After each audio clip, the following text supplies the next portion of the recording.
नमस्कार। सबसे पहले तो आप सभी को अंतर्राष्ट्रीय योग दिवस की ढेर सारी शुभकामनाएं।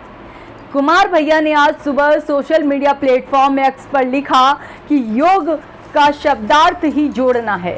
हमें घृणा से विभक्त करने वाली हर शक्ति को परस्पर प्रेम का योग सूचित करने से ही आज का दिन सार्थक हो सकेगा। मनसा वाचा कर्मणा हम सब योग की अनुभूतियों से ही ऊर्जान्वित रहें। भैया की इस बात को विश्वासम परिवार के सदस्य कैसे जीते हैं, यह आपको आज विश्वासम परिवार की काफी महत्वपूर्ण सदस्य नीतू जी के अनुभव से पता लगेगा। योगः कर्म कौशलम किसे कहते हैं, ये आप खुद नीतू जी से सुनिए।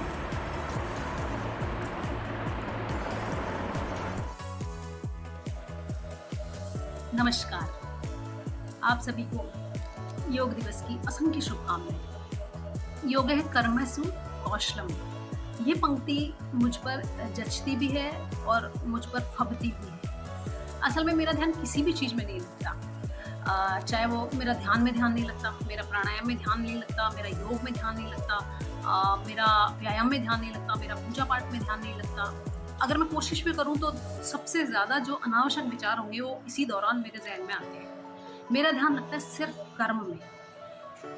अब चाहे वो घर का काम हो, चाहे वो बाजार का काम हो, चाहे वो लेखन का काम हो, चाहे खाने पीने का काम हो, या फिर प्रॉपर वॉक का काम हो, मेरा ध्यान योग में नहीं लगता, कर्म में लगता है। यानी योग मेरे लिए कर्म योग है, योग नहीं है सिर्फ। मैं घर में कभी मेड नहीं रखती क्योंकि मुझे खुद से काम करना पसंद है, खुद का ही काम पसंद है, इसलिए मैंने कभी मेड रखी ही नहीं। अभी कुछ दिन पहले की बात है, युग कवि डॉक्टर कुमार विश्वास के प्रशंसकों के परिवार विश्वासों द्वारा एक मनहर पत्रिका निकलती है, तो उसके लिए मैं कुछ लिख रही थी। उसके लिए मैं अपना गिलहरी जितना योगदान देती हूँ। तो विश्वास के विचार नाम से एक पृष्ठ जाता है, उसका मैं काम कर रही थी। और चूंकि ये कर्मयोग विशेषांक था तो जून का ही था और जो आज है, तो उसी के लिए मैं विश्वास के विचार लिख रही थी।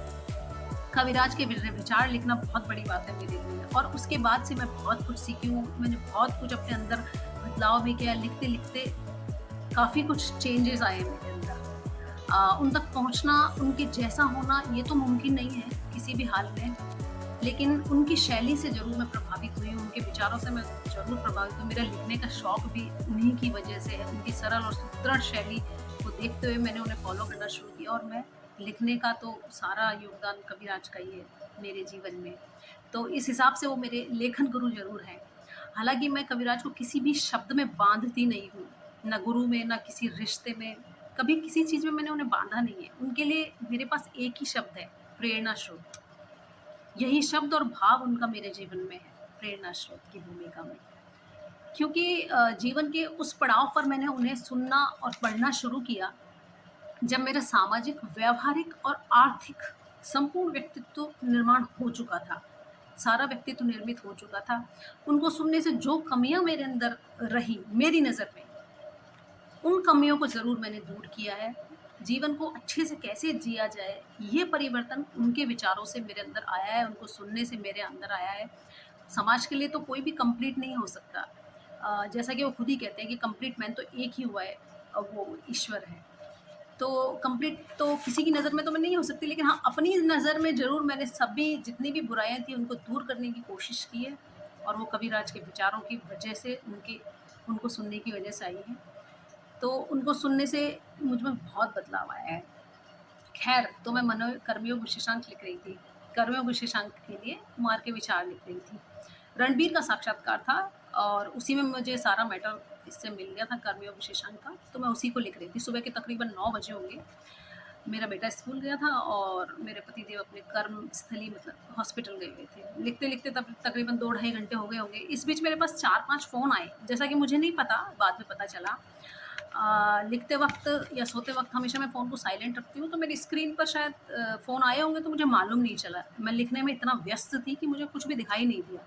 मेरी टेबल और एक चेयर हमेशा मेरी किचन में रहती है, क्योंकि वो मेरी कर्मस्थली है।